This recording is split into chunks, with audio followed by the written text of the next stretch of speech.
குழந்தை இல்லாத தம்பதிகள் என்னென்ன தப்புகள் பண்றாங்க அப்படிங்கறத இன்னைக்கு நான் பேச போறேன்.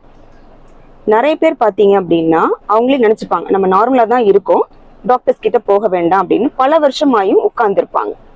ரெண்டாவது கேட்டகரி பாத்தீங்க அப்படின்னா கல்யாணம் ஆகி 1 வருஷம் ஆனோன்னு டாக்டர்ஸ் கிட்ட வருவாங்க, டெஸ்ட் எல்லாம் பண்ணுவாங்க. ஆனா எல்லா டெஸ்டும் நார்மல்னு டாக்டர் சொல்லிட்டாங்கன்னா முடிஞ்சிச்சு, அப்படியே வீட்டுல உட்காந்துக்க வேண்டியதுதான். மூணாவது கேட்டகரி பாத்தீங்கன்னா டெஸ்ட் பண்ணுவாங்க, ட்ரீட்மெண்ட் ஸ்டார்ட் பண்ணுவாங்க, ஆனா ஒரே மாசம் நின்னுடணும். நிக்கலன்னா பிரேக். 2 வருஷம் உட்காந்துருப்பாங்க, வேற யாருன்னா சொன்னாங்க இன்னொரு ஹாஸ்பிட்டல் போவாங்க, அங்க 2-3 மாசம் இப்படி சுத்திக்கிட்டே இருப்பாங்க.